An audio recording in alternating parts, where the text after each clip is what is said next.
No, but obviously you've positioned it correctly, where you have strategically placed, paintings behind you Some and show everything looks. posters, so I look like I'm a music fan at least. Yes, exactly. I might rearrange these pillows actually.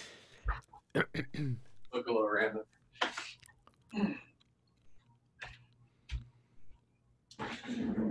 Yeah, I'm just in my bedroom, so it's nothing too fancy.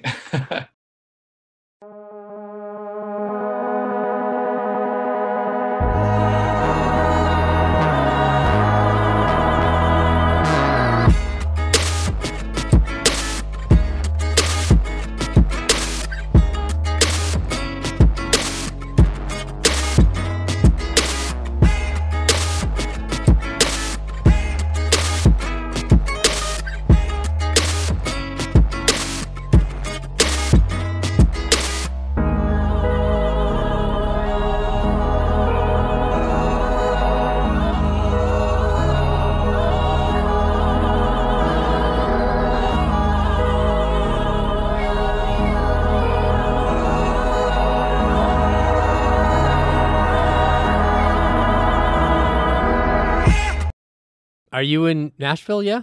Yes, Okay. Nashville. Yeah. Well, we're just gonna start. We might as well just keep going. But Yeah. I keep saying to everyone. But what is that noise? That was awesome. I hear it too. Huh? I hear it too. Yeah, that's fine. It's a good time being in quarantine. You can't do much. Yeah. But I've noticed that a small handful of people that I've interviewed so far on this have been people that I've either never met, but I've been friends with, or have maybe met once and have been friends with. Gotcha. Or, you know what I mean? But it's been more never met. Now, and I was thinking to myself, you and I thought we had never met, but we actually did meet, right? Yeah, at Doe's coffee shop. It was Megan. a coffee shop, yeah. And then was Megan with us? Yes, I believe so. Okay. Yeah. I wasn't sure if it was, maybe she invited us to just all three of us. I wasn't sure if I was there visiting her or visiting somebody else, and she was like, you should go meet Brandon or whatever, so. Actually, that's a good point. That I don't remember specifically if she was there. I feel like she was, but I'm almost positive she would, because the couple of times that I went out there to visit her, she was like, oh, you got to meet this person. You got to meet. I mean, I've got pictures of me with people that I don't even, know who they are or whatever. And they're all, yeah, she's definitely a huge, especially in the Nashville world. But even, at one point, her and I went out to New York, and she was out in New York, and she introduced me to people out in New York too. So it was like, she's definitely just as big of a connector, I feel, as me. You know what I mean? Yeah, she has a surprisingly wide network, that's for sure. And I don't know how she meets them, because she's literally in Nashville and that's it. It's a rarity that she goes. I mean, I met her originally because she came out to California. Oh, interesting. And we had mutual friends, and we just kind of, we clicked and we became close friends pretty quick. Nice. And then I wanted to go to New York one Christmas time or something, and she's like, well, I'm going. I'm like, all right, let's go. You know what I mean? So yeah, I met her because she was friends with one of our band's former managers, Mike, and they had gone to Thailand together with a small group of people, and we needed a driver for this festival we played in Nebraska or something, like a long drive, deep into the heartland or whatever. And she actually drove the band van on that trip. So that's how we got to know each other. Well, that was nice of her to just kind of just take some time off and drive you guys to wherever. That was cool. Pretty much. It was pretty random, but it worked out. Let's start first and foremost. You're quarantining, obviously, and you're staying. Are you in the house by yourself, or do you have family there, or? I have a roommate and a dog. So for the first, really until probably 3 weeks ago, it was just me and the dog at the house. My previous roommate got transferred to Kansas City pretty much right as all this COVID stuff was hitting the fan. And so, yeah, it was a big adjustment going from, having a full schedule of traveling and a overseas tour and, a buddy at home to then just being alone at home and with a clear schedule and nothing to to occupy my mind or distract myself with other than the reality of the situation. So yeah, but no family here, just a friend. So he was transferred and then they transferred him back? Oh no, Or so ended up getting a different roommate. So I was roommateless, kind of just did a month at the house alone, really only getting out once a week to go get groceries. And I'll run a pretty walkable neighborhood trail, thankfully, that's kind of helped keep me sane, go out and sweat a little bit every other day. And then yeah, a different buddy moved in, actually someone that we toured with last year, met through just a grapevine of different connections, but he ended up driving for us on a club tour that we did back in October, November, and he also ran sound for us on that tour. So kind of new to Nashville, and he just happened to text me to catch up and see what was going on, and asked if I knew anyone that had a room to rent because he was looking to change living situations. And sitting in a house that's too big for me with an empty room. So it just worked out pretty quickly. so you had a full schedule for this year? I mean, how did January and February start? I mean, what was that? Yeah. So Veridia, which is my band, we were in the studio in January. We've been on a number of labels in the past, but we've been doing the independent thing for the past year and a half or 2 years, something along those lines. And so what we've decided to do as far as releasing music is this year our plan was to do a string of singles, one every 3 or 4 months, something like that. But we're self-funding that, along with fans who are part of our Patreon community, who are essentially our label, and kind of our investors now in a way. So we were in the studio for a good chunk of January. We just did 2 songs, did a little bit of pre-production and kind of finessing the songs, working on the lyrics, getting them to where they need to be, and then a couple of days of tracking. So that was our big focus at the beginning of the year. We released the first single in April. We have the next one that just finished getting mixed today, so it's about to go off to mastering, and I imagine that might be like a early July release. So the beginning of the year was off the road for us. We were supposed to showcase in March for a bunch of college bookers, and kind of get into that whole world. That's sort of a new development for us, working with an agent that specializes in universities and colleges. It's a cool opportunity, helps us get to areas that might be a little riskier to visit if we were just doing a club tour. So, hopefully will bring us to fans in areas that are normally a little harder for us to reach. So that was our biggest to do in March. And obviously that got postponed, or maybe that was like beginning of April.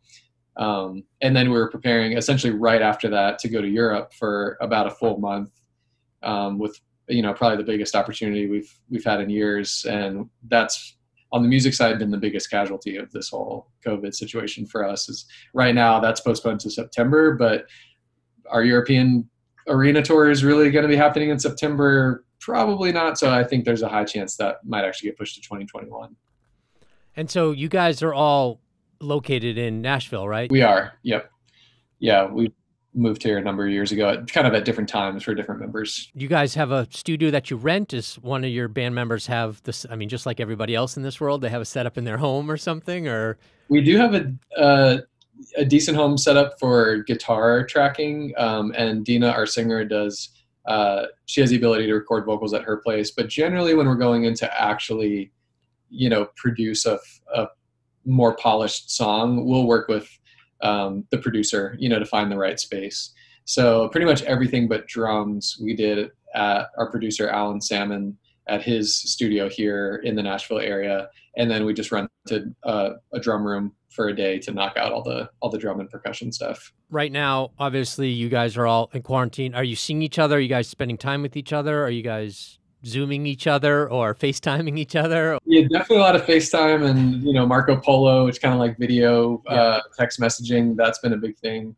Our singer honestly has been quarantining pretty hard because of family members that live with her who are more susceptible and certainly high risk. So we haven't been able to get together as a group and do, a live stream or an acoustic show or anything like that. So the other guys in the group, so I play guitar and bass and all the like MIDI stuff. We have another guy who's John, who's just a guitarist. He's been kind of my go-to quarantine buddy. So he and I will get together once or twice a week, just hang. He's kind of been my one like social tie here in Nashville. And then our drummer Kyle, seen him a couple times, you know, we'll kind of do little group hangs, but yeah, there hasn't been a whole band moment yet. And we're looking at plans to maybe do that, trying to figure out the safest and most, you know, just smartest way to do that, keeping all family members kind of health at top of mind. So maybe in June, we'll look at doing some acoustic stuff. We've been staying connected with our fans though. We do monthly live streams with our Patreon subscribers. And then we've done a string of Instagram live broadcasts where it's just one member at a time, kind of taking turns, answering questions, interacting with people. So that's helped, you know, but I would love to be able to get into the live stream thing and maybe do some acoustic performances. It just want to make noise. Honestly, it's different when you're just in your room practicing by yourself versus getting together with the group. Yeah, that human contact is obviously like a huge thing. So what are you guys doing on the Patreon? You're all in separate places? So normally what we do is we'd all get together, you know, maybe like the night of a rehearsal, and we'd all just kind of be, you know, the group in front of the screen, and we're, you know, taking questions, kind of interacting. We have a great group of Patreon members. But now we're also doing those individually. So like Dina might do her Patreon live stream, and then I'll be on just on the chat, you know, but I'm not actually part of the video. So we've kind of had to like do things a little bit more siloed out, you know, one member at a time, which just part of the reality right now. Are you doing any side writing for any other artists or any of that kind of stuff, or is it just strictly for your band and that's it? Yeah, just Veridia stuff right now. We're working on what the next couple singles will be. You know, we have a few demos that we were working on end of last year that we're revisiting now, and just trying to get the lyrics, you know, where we want them, trying to get the overall vision for the song together so we can go into pre-production with the next round of singles a little bit more prepared. But it's, you know, it's been tough, man. It's the environment. It's like ostensibly you have all the time in the world to practice and jam and like refine your craft, but it's not always the reality. You know, one day feels normal and you're like encouraged to do these types of things and very productive, and then the very next day it's like, you know, it's a lot more anxiety ridden, and the last thing I want to do is like, you know, get myself in the creative zone and be productive. It's, you know, I think whether we realize it or not, we've all been kind of operating out of this trauma response for the past few months, and that looks very different, you know, from even within our band. You know, like I think some people, when they're under anxiety and stress, you tend to overperform. Other people, your tendency is to underperform. I'm usually more of the overperform type, where I'm just always thinking of 10 steps ahead. And so it's easier for me to distract myself and add more projects onto my list instead of just settle into it, grab a guitar and, you know, treat that like a cathartic outlet. You know, that just is not where my brain tends to go when like things are out of whack. I mean, you're quoting something from, and I don't know if that's the episode that you watched, my friend Nick, who manages Matchbox 20, had mentioned, it's like you should be, it's just like a basketball player when you're not playing basketball, football player, you need to be practicing stuff like that. You know, these kids, because we're both old as hell, we were saying these kids are both, you know, they should be, you know, learning, you know, piano or guitar or something like that. It's funny because I talked about this recently. I got bored not too long ago and went to my storage facility, and I've got, you know, 12 drum kits there and cymbals and a bunch of guitars and all that stuff. And I happened to find a Nord piano. I think it's called Stage 2 or Piano 2 or something. It's a really nice stage piano, weighted keys, 88, all that stuff like that. And I'm like, you know what? I have plenty of guitars. I don't know how to play them. So I figured, why not? I'm just going to learn how to play piano. So I've been literally on YouTube every couple of days. I call Megan consistently and say, what am I supposed to do with my fingers here and stuff? You know, so I'm just learning it. And it's true though, because some days I'll get up and I'm like, no way. I don't even want to deal with this at this point. So I can understand. His point was, you have all this time off.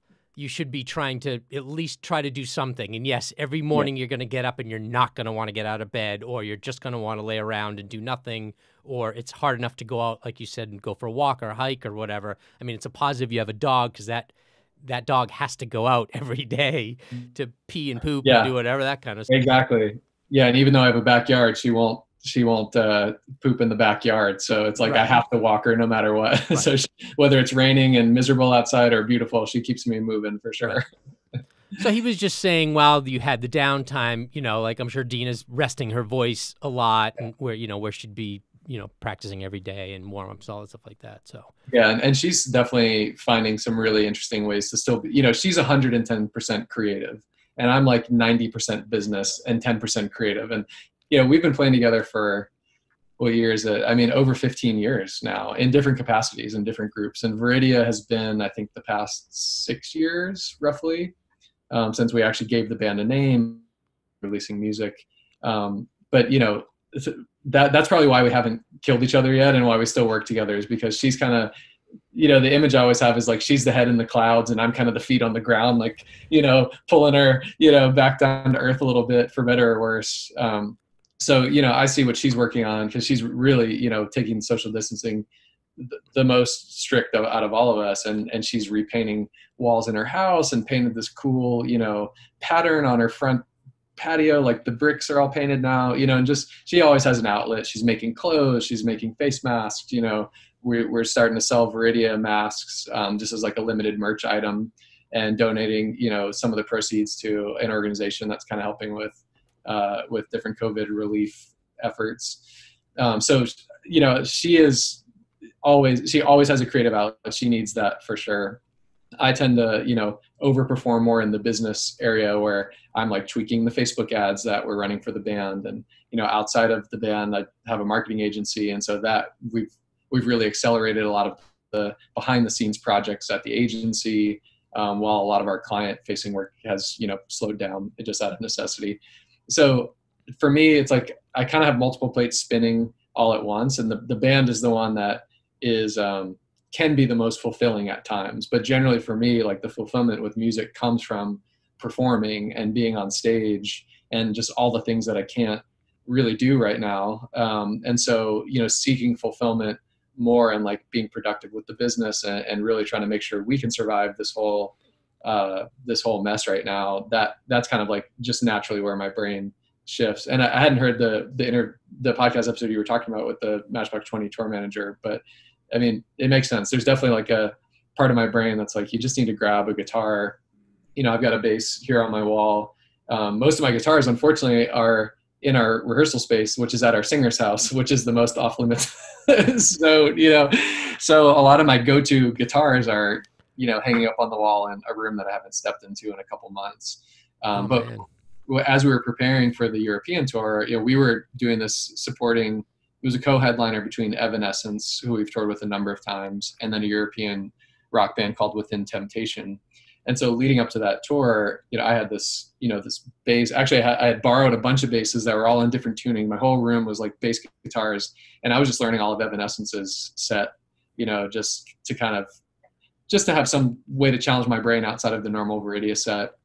Spending a couple hours each night with different basses in my hand, just kind of learning by ear and from internet videos and whatnot. And then once the tour got postponed, it kind of I just lost the excitement around that. I was, so bummed about those dates falling off the calendar. But what about you? I mean, you mentioned you've been playing piano, and what's the day-to-day look like for you right now? This is the day-to-day, basically. It's begging people to come on my podcast. That's really what my day-to-day is right now. I mean, at the beginning of this year, I decided, and I've talked about this numerous times on the podcast, but I decided that I didn't want to work for anyone anymore. I know it sounds really weird. Doing production stuff for anyone, or developing or creating for anybody else. I wanted to do it solely by myself. So I had actually came up with 4 TV show ideas. Technically 3, wow. We'll say. Okay. 2 are scripted, and 1 is reality. Actually, so that's 4 scripted. 2 of them I didn't create. 2 of them I'm working on, and the other 2 I created. So, wow. But I'm working, as a creative executive on all of them. So that's what we started doing, and so I just kind of just put all that stuff away. I still have my recording studio in the house that people come over and utilize and stuff, and I have all the cameras and the lighting and stuff. And when this came down, production wise in Los Angeles or anywhere for that matter, Yeah, it's all it's done. paused. I mean, I'm Yeah. getting emails every day about, well, this is what we think is going to happen, and then the next day they change it. They're sending out templates for those kind of things, and it has to be a doctor on set, and then the next day Wow. there has to be a doctor on set, and there has to be, they created this new position called a COVID. Oh man, I forget what it's called. A COVID coordinator. It's something. There's another word in there, but it's a COVID coordinator or something. And I don't know if this person has to be like a doctor or some sort of medical person, or if there's training for. I don't even know. So yeah, we've kind of been doing that, and the downfall or the downside to it was that obviously none of my shows were moving forward. The plus to it was people that I couldn't get on the phone before, I've been able to get on the phone now, and that's why I wanted to talk to you about the business side. On your business side, it's like I'm actually had a conversation I called a guy who owns one of the production companies that I'm working with at his home, as he's sitting at his house with his children or whatever like that. And we had a really productive, cool conversation. Now, normally I'd be talking to his assistant or, a VP or something. So it was a plus for that. So we had good conversations. So that's a great thing. So I just wasn't, to kind of transition to your world. I mean, do you feel like, obviously bookers are kind of like, I have no idea what's going on right now or stuff. I mean, are you getting people on the phone that are telling you one way or another about where this is going to go? It's all guesswork right now, to be honest. And what we're seeing on the booking side. And so I look at this from two angles, because I am an artist, with Veridia, and I handle a lot of the business for our band. But then on our marketing agency side, we work primarily with Live Nation owned and operated music venues. So we work with music venues, festivals, promoters, hotels, all things that are just wildly affected by the situation. And the reality in the touring world is no agent is signing any contracts right now. You can't route a tour nationally. You might be able to do it regionally, but venues are technically being allowed to reopen in most areas, or in some areas right now, or even restaurants with a stage. Here in Nashville, I think we're entering phase 3 of our reopening this upcoming week, which means that I forget the exact rules, but 2 performers can be on stage at the most. There's a cap on how many performers can be sharing a stage. So 2 duos and 2-member bands or whatever, that's allowed. But the bars or venues can only be at limited capacity, 50 to 75%, something along those lines. So you'll see venues and bars with stages, slowly start to reopen, but they're going to have to fill up their calendars with local acts, cover bands, DJ nights, national touring acts, until really the whole country has reached some kind of consensus, via a vaccine or something. You're just not going to be able to route a tour through Dallas, Nashville, New Orleans, Atlanta, Miami, just all these typical routings. So for that reason, a lot of the well-established music venues, clubs, theaters, it's going to be a while before we really start seeing national acts back in there. And honestly, I think arenas, unfortunately, might be the last thing to come back, because you're looking at 15,000 people, 5 to 15,000 people under one roof. I just think from a general ticket buying and public psyche, standpoint, that's going to be a while. It's probably gonna be 2021 until we start seeing tours really roll again in a meaningful way. How many people are they talking about being in the establishment? It's so piecemeal right now. In LA, you guys are way more shut down than we are in Nashville.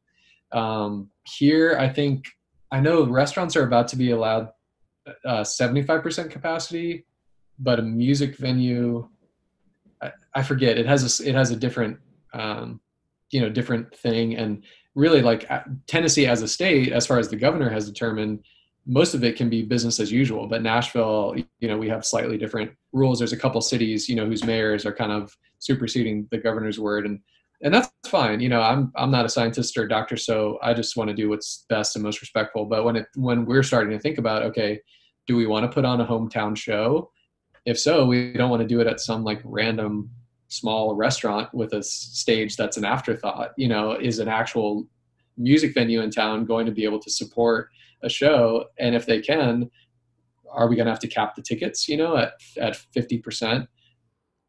It, you know, it makes it really hard to make those kind of business decisions, because we have built-in costs to put on a show, you know, paying a front of house engineer, paying crew, just lighting, you know, all these things that come with the level of production that we like to put on.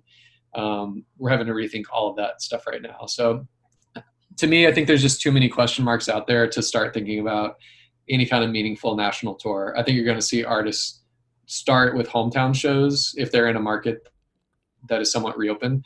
And we're going to see venues testing out a lot of different arrangements. So I've heard like some theaters or venues that have more traditional seating, they're selling tickets in pods where you need a minimum of 6 people, and they'll seat you with your group of 6. And then there will be a gap, and then another party of 6. And so they're blocking off seats and setting them up in a way where, if that's how we can start making money in the industry again, you know, everyone's just desperate to do that. You know, everyone from the crew guy, you know, pushing a broom at the end of the night, you know, up to the GM of the venue, we're just having to get creative with how do we start paying, you know, our people again. And I'm not sure if you've been keeping up with the NIVA, the National Independent Venue Association. Essentially, it's venues that aren't owned or operated by major corporations like a Live Nation or an AEG. They've kind of banded together under this heading called the NIVA, National Independent Venue Association. Right now, they have over 1,600 members. They've sent out, or they've gotten support from communities and members in the industry. They've sent over 500,000 messages to representatives. I believe there's 91 congressmen and senators on board to support legislation kind of providing relief to the live music industry. So we're seeing some interesting kind of alliances form, you know, that's just the reality that we're in. You know, music venues largely are going to be the first to have closed, and they're going to be the last to reopen. So how do we keep the arts alive? How do we keep live music alive? And really interested to see where that goes. Their initiative is called Save Our Stages. So hashtag Save Our Stages. If you search that, there's some good info out there. So we're trying to stay in touch with that, build relationships with the venues that are part of NIVA, both for our band and also for our business, you know, to just be a resource and stay up to date with everything going on. Sorry, I feel like I went down a rabbit. No, but I wanted to touch base on your business side of that. That's why we kind of, you know, Sure. segued into it. And then you said that you're doing this other, you know, the stuff with Live Nation. I wanted to know a little bit more about that and what, you know, what that entails. Yeah, so our company's called Media Whisper, and it's actually, it's what allowed me to leave the corporate world. So before, you know, Veridia, when I was still in an older band and I was just starting to tour back in like 2009, you know, that was when I did my first tour ever with Dina, our singer now, but we were in a band together previously in Dallas. I was working at Southwest Airlines, and I did marketing there at their corporate headquarters for 4 or 5 years. Loved it, but knew that sitting in a cubicle and really giving music a shot would not coexist forever, you know? And so we did a couple tours. The airline was great. My schedule was flexible. I could fly out to shows, you know, and just meet the band there if I couldn't get the time off or whatever. We were mostly doing weekend warrior type things, 3 shows at a time, you know, back then.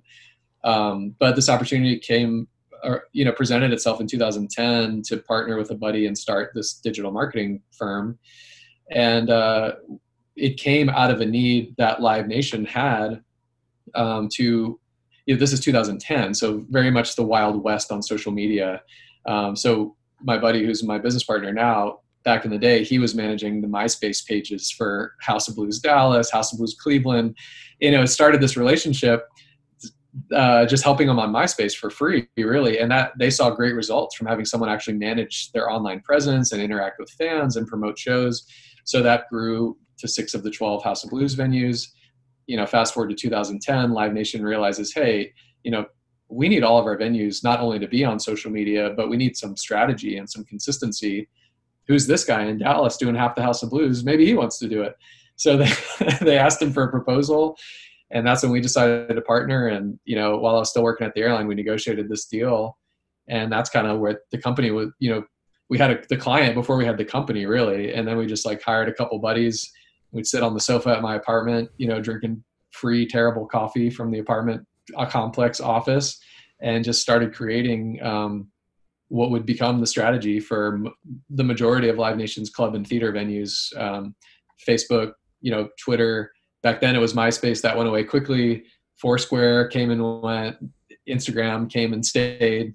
So the majority of our team right now are managing the social media communities for clubs and theaters owned and operated by Live Nation. So all the House of Blues, a lot of the Fillmores, you know, there in LA over the years, we worked with the Wiltern, Velasco, Club Bahia in Echo Park, House of Blues Sunset Strip, rest in peace, House of Blues Anaheim, the original Fillmore up in San Francisco for a while, you know, just all kinds of venues, you know, from coast to coast. So a lot of our team, that's what they're doing. They're the ones actually like publishing content on the Facebook page for House of Blues Anaheim, you know, responding to customers and fans here and there, just promoting the shows, promoting their initiatives, making the venues look good. And outside of that, we work with other industries as well, but a lot of festivals. And it was, our whole company was built kind of to cater to the live entertainment industry, to help them sell tickets. And, you know, now we've gotten way more into the paid side. So running Facebook ads and Instagram ads and Google ads and all that stuff. And we've gotten to work with some really cool projects over the years. We do Super Bowl Music Fest for the past 2 years, which has been amazing. We worked with Dave Chappelle and his team. Voodoo Fest down in New Orleans, you know, some really cool things that have happened. So yeah, we you know, have a unique kind of insight into the industry, I guess, like being an artist, but also seeing the inner workings of the venues and knowing how they promote shows. And, you know, I try to be very sensitive about pulling that card in a way that could benefit my band. But to be honest, over the years, it has benefited us in a way. And that's how we first got linked up with Evanescence and opened a couple shows for them, was, you know, thanks to some fans and longstanding relationships we had at Live Nation Dallas. And that's, you know, honestly changed our lives as, you know, as performers and as Veridia, getting to tour with those guys 4 times now, including one crazy Eastern European tour last year. So yeah, it's, you know, both pursuits, I guess, like the band and the company are very intertwined, and it's great to have a business partner, you know, on the agency side, and a business partner, you know, it's Dina, the singer of our band, and they both understand and they benefit each other. And that was really, you know, my love for music and performing is what kind of was the motivation for me to leave a very great, stable job at a great company, and sort of give this entrepreneur thing a shot. And now 10 years later, you know, I guess it's worked out in one way or another. I mean, that kind of does put you in a difficult situation, because the people, if you don't say anything and then you perform there and then they're like, hey, why didn't you say something? Then you're the asshole, basically, because you didn't say something. But then if you say something and they're like, you're putting me in a different, your awkward position, then you're the asshole. It's like you're damned if you do, damned if you don't. So yeah, I've tended to err on the side of show up to perform and then surprise them and be like, hey, I'm the Brandon that you've emailed 100 times in the last month, you know. So I've gotten to do that at, you know, some cool venues around the country. Like, but yeah, there's been some marketers who worked in-house at the venue that very much knew me as Brandon from Media Whisper. And then I show up as Brandon from Veridia and introduce myself. And they're like, why didn't you say anything? I'm like, well, I didn't want to be that guy, you know, like I want our music to often just, you know, I'm here regardless. So that's been kind of funny. But yeah, I could definitely be the asshole on the other side and put my band name out there a little bit more, but that's just not my nature for whatever reason. I think it's more of a positive to not say anything. I mean, you know, I had a cousin out here who's a pretty big, you know, writer, executive producer, and he never, I never told him I was out here for the first couple of years that I was out here, actually. Yeah. And then I bumped into him at a party, and he's like, well, what are you doing here? And I'm like, I've been living here. And, you know, same thing. It's like, why didn't you call me? I could have done this. I could have done that. It's like, nah, you know what? Like the same thing, like with you. It's like, I think it I think it's a better thing for you to be like, nah, you know what? We have a business relationship and I book your stuff and I do all your social media for you. I don't think that we needed to do that. But then I think that they'll respect you more for not saying anything. And now they have you in their head. So. Yeah, it has been cool to, like, let's say at a House of Blues venue, we don't have a big enough following to play in the main hall, but most of them have a second stage that can, in a room that holds 400 or 500 people. So that's kind of like if we're headlining, we're probably in the small room, and so to be able to headline venues that we've worked with for 10 years now and sell a couple hundred tickets and they're happy they made money off of us, we made money off the show. I don't know, that's like doubly fulfilling for me, or it's like, I didn't need the venue to pull me any favors. Like they're already paying us for the work we do on the social media and digital side.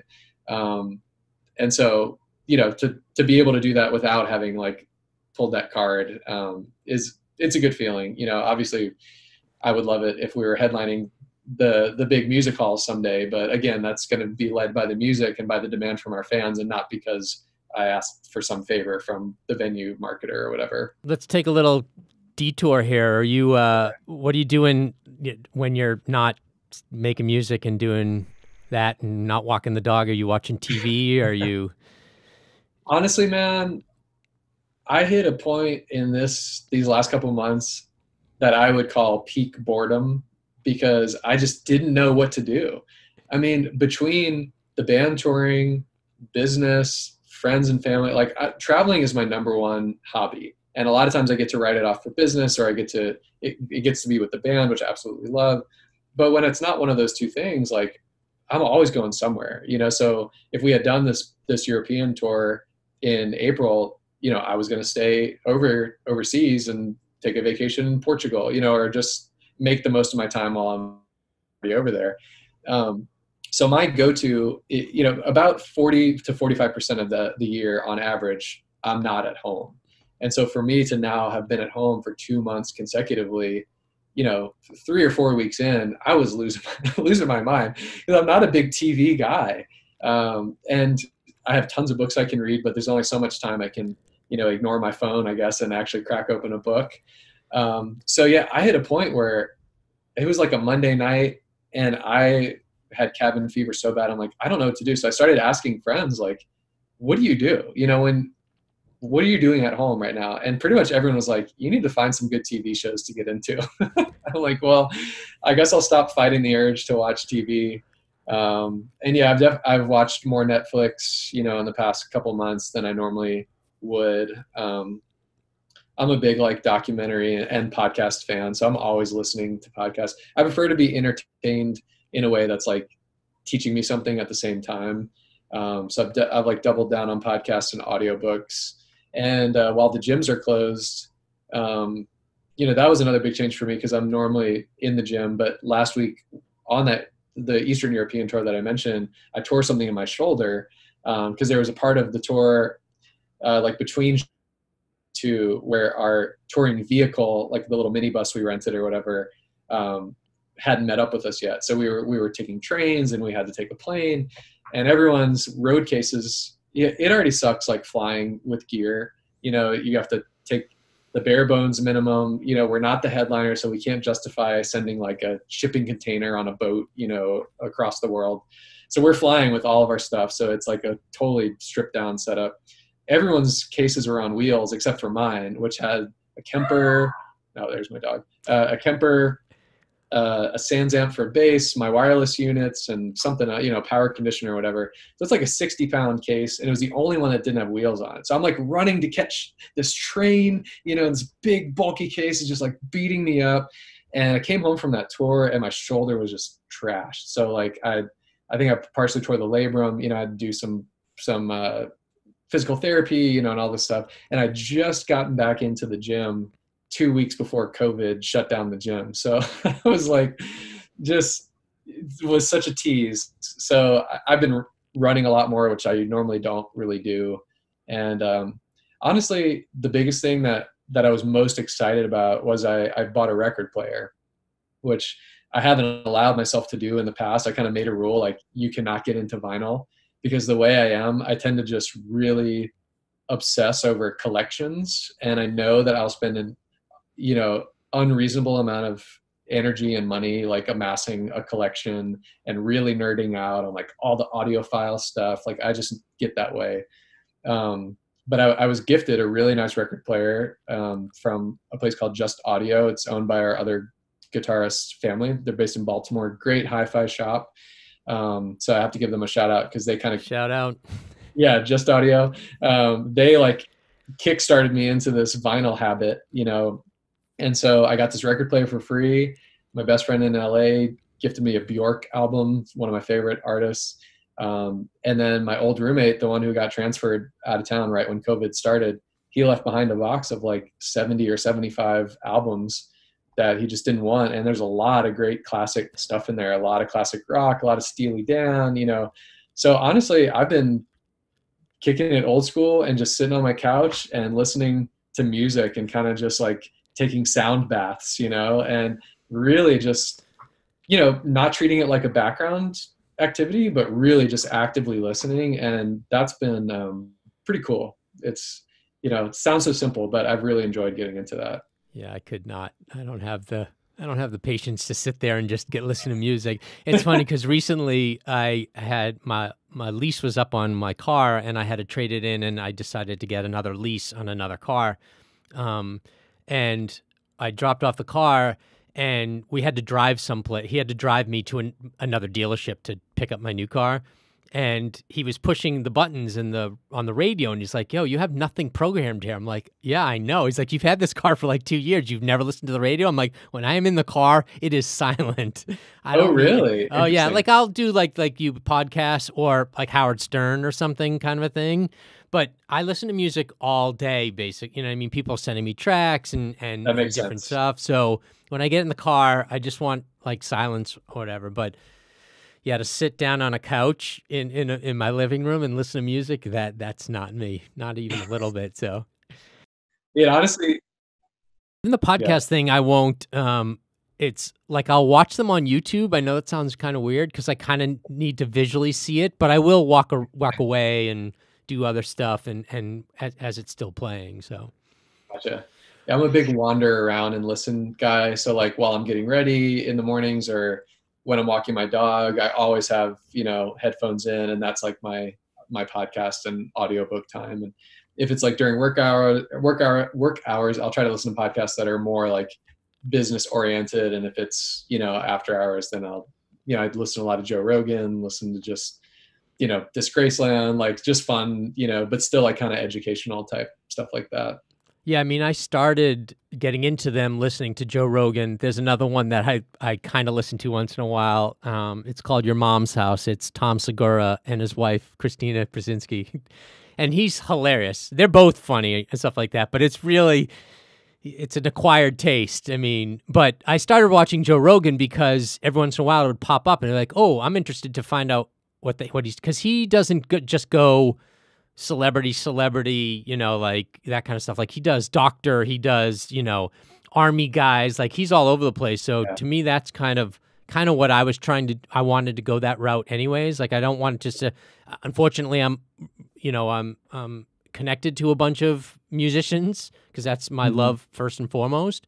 But most of my musicians, like you, just bringing up, are doing other things right now, or they've segued into different kind of either composing or writing or teaching or whatever, even in the music business. So, I mean, that to me is a little bit more interesting than just listening to a comedian like Chris D'Elia just sit there and just talk smack about absolutely nothing. I just don't get it. Yeah, I'm the same way. I love Joe Rogan's podcast. I think he's done a great thing, and I think it shows that people actually do have a longer attention span than we generally give them credit for. You know, everything on social media and just everything we hear is like people can't pay attention for more than 7.5 seconds, you know, or whatever it is. But yet we can sit and enjoy, you know, these 3.5, 4.5 hour long discussions.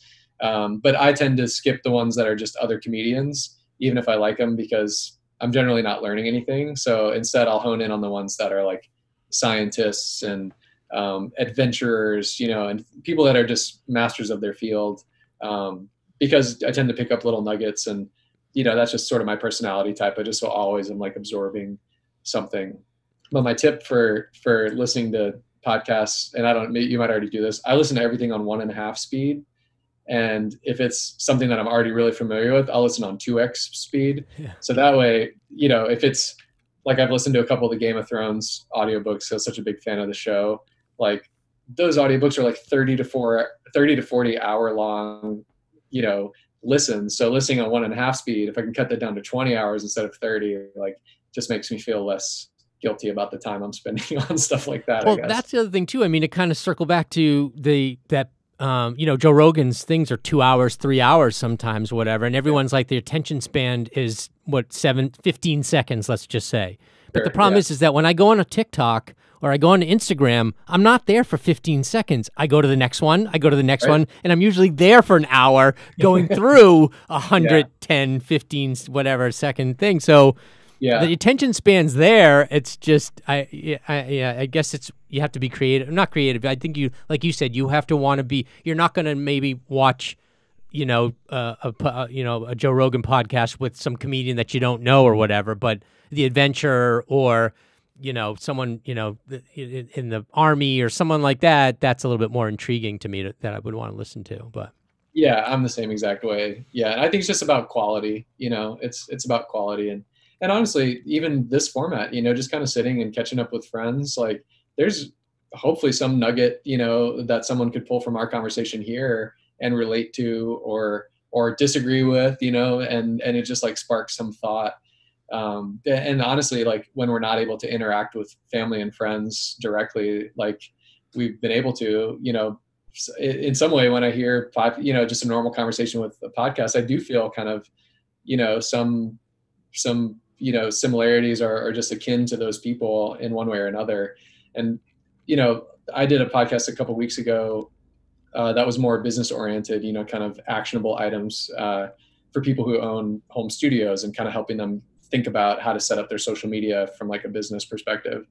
And it's interesting because a couple of listeners have reached out, you know, and wanted to chat business and things like that. But it was almost like because they'd heard me talk for an hour with my friend who's the host, that level of trust and comfort was there. You know, I was able to go into like these business phone calls, and it was almost like they already viewed me as a friend a little bit, you know, like they understood sort of how my mind works and like how I thought about, you know, this topic that we were now going to dig into from a business perspective versus jumping into a conversation cold or after just an email. You know, it just has a totally different angle to it. So I really appreciate the opportunity to connect with people like this because I'm such an avid podcast listener, and that's helped keep me sane in this time, just feeling like I'm part of these discussions, you know. especially when they're talking about what we're going through, being stuck in the house and the quarantine and what you're doing. That's what, you know, I always ask, what are you watching and stuff like that, because I want to know what, you know, what Joe Rogan is doing on his off time, you know what I mean, or the guy that he talks to. I mean, that stuff to me is pretty interesting. Yeah, totally. I'll say probably the best thing I've watched during quarantine, and still it hasn't been a ton because I'm just not a big TV guy, is Waco, the Netflix. It's like a dramatized version of the Branch Davidian, you know, David Koresh thing that happened in Waco, Texas in the early 90s, where it was, you know, this cult, I guess you could call it, like holed up in this compound, and they just got, you know, the government really kind of went hard against them, you know, from an assaulting the compound type standpoint. So I won't say too much, but, you know, it's based on the true story that I remember seeing the images of when I was a kid. So Waco has been like my number one kind of recommendation, I guess. And then completely the opposite direction, The Midnight Gospel, which is based on a podcast, actually, Duncan Trussell, the comedian. Essentially, you know, these are podcast episodes that he recorded, I think, a couple years ago, and then the creator of that cartoon Adventure Time heard it and decided to animate just the craziest, like multi-dimensional, trippy, you know, multi-layered stories around the audio from the podcast. So it's like you're watching this insane, every episode just is like another level with how crazy the animation is. I think they brought in over 100 animators to collaborate on this show, but the audio mostly is taken from a podcast. So it's like the characters in the cartoon are walking around having these deep discussions about philosophy and forgiveness and death and stuff. And like, it's almost like you could sit there and watch the show with your eyes closed, and it just is like you're listening to a podcast. Then you open your eyes, and it's almost like your brain has to operate on two different levels of stimulation. That's a really unique one. It's definitely not for everyone. It probably helps if you're chemically altered in some way or another. Right. But that was one, like the first episode, I'm like, I don't know if this is for me. And then it just kind of kept auto playing on Netflix. I'm like, I'm actually really glad that I watched this. It's just a totally different take on cartoons and conversation. Yeah, I mean, I originally started these podcasts to have people inside, you know, to come here and talk, kind of like Joe Rogan does. And then obviously this all happened. And to be honest with you, even if we went back to normal and I kept doing these, I mean, I don't know what'll happen at the end, whether I'll keep doing them. I mean, they seem to be doing okay, but at some point I'm going to have to go back to work, obviously. But I noticed that there are people, a perfect example like you, who I would have to wait for you to come into town for us to have this kind of situation. There's a girl that I spoke to that I've been friends with for many years who's in Colombia right now. She is with her mom out. She got stuck out there, you know what I mean? And she actually lived in New York. So the chances of me getting her to come in here were slim and none, but she was like, let's do, you know what I mean? So there was one of my first Zoom one was this girl from Russia. She used to be a snowboarder, and she had an accident, unfortunately, and is paralyzed, and she's now in the music business. Do you know Ryan Key from Yellow Card? No. Oh, okay. I mean, but by name only, but because he was living out there, and he was living a little outside of Franklin, where Haley and Chad and all them were living at the time. So it was his ex-wife, actually. We're all still friends or whatever, and I just, she was like, she said that she does these Zoom things, and I did the research, and it worked. I mean, it was the first, again, with the phone and all that kind of stuff like that, and it figured it out. So I was just like, I'll just keep doing this, because if I keep going with these, and I start bringing people in here, I'm still going to want to be able to get people that I can't get to come here. So, you know, I'm hoping that I'll be able to still do the Zoom, even though people don't want to, and the good thing too is, like, a lot of my friends go on set, they go on tour, to be able to get you in your hotel room for 15 or 20 minutes or half an hour, whatever like that. Once you're, come before sound check or something like that, I can still do those too. So absolutely. Yeah. It's been interesting to see, like, just how quickly during COVID, a lot of the things we were kind of told weren't possible before suddenly became possible. Movies getting released direct to streaming instead of in theaters. That happened real quick. Companies that would never allow their employees to work from home ever, that changed real quick. And I think that's going to be one of the biggest permanent changes. I'm sure you've seen, like, Twitter and Facebook both allowing, their employees to work from home indefinitely, forever, essentially. The other one was something else you said, but yeah, just about being able to do things over Zoom, and working remotely like this. A lot of people, they had to be in person, and it had to be in their studio, and now suddenly it's like technology. We finally allow it to sort of rise to the occasion, and we break down these sort of old school walls really quickly. It's funny you mentioned Haley from Paramore. So being in Nashville, like, there's a lot of musicians that live here, right? And the longer you're here, I moved here about 7.5 years ago, and the longer you're here, the more you realize everyone is connected, for better or worse. And we're always writing, and we worked with a number of amazing producers, so you're kind of like 1 degree of separation from a lot of people. But this is just completely random, like, could have happened to anyone. There's a place here called Cafe Coco, which is kind of a long-standing Nashville original, like, coffee shop. It was one of the few places in town that was open 24 hours every day. Like, when I first visited Nashville years before moving here, it was like the first place I went, and they do these little singer-songwriter nights or whatever. So I would go there occasionally if I had, like, just a project that was going to keep me up at night that I was working on. Like, maybe I'm working on my taxes or something that I just need to not do at home in order to stay focused on it. So I was sitting there probably working on my taxes, to be honest. And I had my dog sitting, next to me on the ground. And I was kind of in the zone. And this girl walks up, and, I kind of noticed out the corner of my eye, like, she's she's kind of cute or whatever. And she's like, oh, can I pet your dog?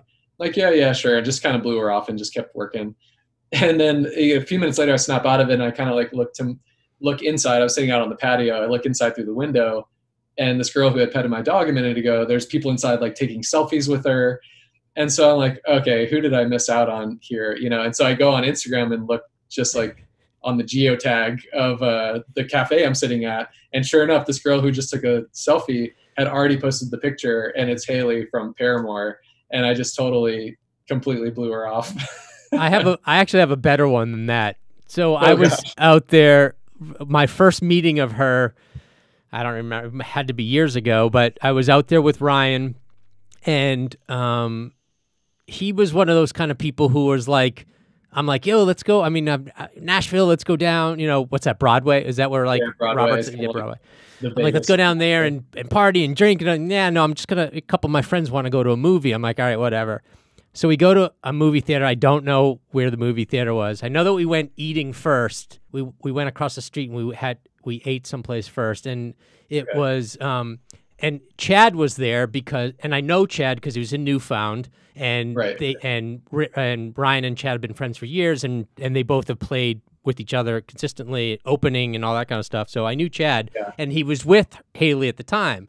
And I'm looking at this girl going, seriously, orange hair, really? Like, is that like you need that? You need all this stuff like that? And I was just, nice to meet you, you know, like just being very polite and pleasant. And she's such a sweetheart, anyways, and she's just so nice. And you wouldn't know. She wasn't sitting there going, "Do you know who I am?" Like, you know, kind of situation. Right. And we were with her drummer too at the time, and I forget his name, but he was such a great guy too. And we actually Zach something maybe. I don't remember. It's been so long. I know a couple. But he was such a great guy, and we were laughing the whole time. We had just like a great time, and we went over to the movie theater, and it was, you know, like a Tuesday night. It wasn't like a Friday night or Saturday night or something like that. And we're sitting there and we're getting our popcorn, and people are doing that. They're coming up and go, "Can I take a picture? Can I take a picture?" and stuff like that. And I'm like, what is going on? And I kept on hearing Chad go, "Please don't, you know, don't do don't do the geotag." He was saying to the fans, please don't tag this now because we're going to see a movie and I don't want to be bum rushed when we come out of here, stuff like that. Yeah. So I let it go. You know what I mean? I just let it go. And then, you know, and then throughout the conversation and stuff, and I was sitting next to her and I would hear her mention, so after like halfway through the movie, and I think the movie had to, because it was with Ryan and Chad, it had to be some sort of a Star Wars movie, I'm sure. Okay, gotcha. I think halfway through the movie, I figured it out. I somehow figured it out. Or actually, I know it. Someone kept on saying something in the movie theater to her. Oh, interesting. Or they were like heckling her or something like that. And I'm like, who the hell are they heckling? Yeah, it was just so weird. It was such a weird situation. So that was my first meeting of her. And I've had a lot of those kind of meetings with celebrities before where I'm like, I have no idea who you are. And then I'd be like, hey, you know, because I met Deadmau5 one time. Yeah. And we were hanging out, and he came, you know, I was in Vegas, and we went back to my friend's house, and a couple of people came over. I'm like, hey, this is Jesse's friend Joel, you know, and they're like, oh, nice to meet you and stuff like that. And I'm like, and then I would walk away and they'd be like, I know who that is. I'm like, what do you mean? Who is that? Like, dude, that's Deadmau5. And I'm like, I thought it was Joel. I didn't know who he was. He introduced himself as Joel. He didn't say, hey, I'm the big guy with the mouse on my head or whatever. So hilarious. Yeah, I'm so bad with actors and actresses and knowing people's names. So even if it were someone I recognize, I'd probably just have to just pretend like I didn't, you know, to not embarrass myself. There's one of our clients in New York is, we work with a number of hotels, and this one in particular is my favorite. I won't say the name because they do host a lot of musicians, and fans tend to find out, and they will camp out, you know, outside of the hotel, and it just creates such a nuisance on the sidewalk to have all these, like, I think last time it was 5 Seconds of Summer, we're staying there, and somehow some fans found out or whatever, and word gets through the grapevine. There's all these teenage girls skipping school, like just out there from 7 a.m. to 7 p.m., you know, hoping to catch these guys as they're walking in and out, you know, on their way to their video shoot that day or whatever they were doing. And, you know, they've hosted Dua Lipa and Tom York, you know, and just like really great, A-list people like that, but God forbid the word ever gets out and fans hear about it, because they just take over. And the GM will, he'll he'll schedule power washing sessions of the sidewalk to get rid of all the fans that are out there. He'll call their power wash guy, and so they have to like move across the street. I mean, it's pretty smart, but yeah, I mean, it's pretty smart. I feel for people who are at that level. Like we are not at the level where we randomly get. I mean, we might get recognized, in a city where people know we're playing a show, or they just happen to be in the small group of people that would recognize us. But once you hit that level where you're just ubiquitous and everyone recognizes you, it kind of changes the whole dynamic of how you interact with the world, I think. Well, I'm assuming that if you're in, whatever town you're playing for, and that day you guys go do your sound check, and then after that you guys usually bounce and maybe go out and get some food or something. Yeah. If they're fans that are in town that have come in, drove into town, they're gonna recognize you and find you. I mean, that was the thing with Yellow Card. They could always find them. You know what I mean? If I've jumped on the bus with them a couple of times, and we would just at an in and out or something random like that, and then 5 minutes later, it's just a bum rush of people. It's crazy. Yeah, it happens. And kind of, especially when you're on tour, like if you're traveling as a pack, let's say we do finish sound check and everyone's hungry and we happen to have the time to all go together, even just a couple of us, you just kind of look like band people. You know what I mean? Like whether it's the clothes we wear or just it looks like we're on tour, we probably have a slightly different style than just the average person hanging out in a restaurant. You tend to kind of garner a bunch of looks and people kind of trying to figure out who you are if you're not big enough for them to automatically know who you are. I never mind that. Like when fans do recognize us, it's such an honor. Like I'll hang out and talk with fans all night if I can. I mean, that's my favorite part about being, in a band, is like getting to connect with fans and hearing their stories, and any times that I've wondered, like, why the hell are we still doing this? Like it just gets hard sometimes. Then a fan will share, a story with you about what the music meant to them, or, how it met them in the situation, whatever it might be. So those moments are like some of the best on tour, when you do get to interact with fans and it's not just like a line of signatures, and kind of thanks. But when you really have those moments that are sort of unexpected and you can connect, that's the beauty of being on tour for me. Well, I'm going to end it there because that was like perfect. Like, I mean, you just basically just told your fans how much you love them and how great they are. I mean, they are great. Give me some shout outs for all your social media and stuff, and so we can stalk you and follow you and do all that good stuff. Sure. So me personally, on Instagram, it's that Brandon Brown. Everywhere else, I think I'm just Brandon Brown, Facebook, Twitter, whatever. The band is Veridia, Veridia, Veridia. You can find us anywhere just by searching that term: Spotify, Apple Music, social media, whatever. And then my company is Media Whisper, MediaWhisper.com. We have our own socials as well. So that's pretty much all the shout outs I can give. Thanks so much for having me, man. No, man, thank you for doing this. I appreciate, like I said, I appreciate people being able to give me the time to do these things. And it's even better when I can kind of accommodate them because, you're stuck at home. I'm not asking you to come to California and come into my studio. So it actually works out pretty good. So. Well, I'll definitely hit you up when I'm back in LA. I love it out there. And I was even starting to casually look at apartments, to try to split my time between Nashville and LA. And then obviously right now that's on pause, but man, let's get together in person when we can. Well, you always have a place if you need a place. Appreciate that. I mean, there's a room here, so you can we can definitely talk about that when that happens. Sweet, dude. Thank you. We'll make it happen. But thank you very much. And again, I always end these awkwardly. But the name of the show is Cool, Calm, Connected because I'm connected. But if you need anything in the upcoming months or soon or whatever like that, you have all my information. So definitely feel free to reach out. Awesome. Thanks, dude. You got it. Great. Take care.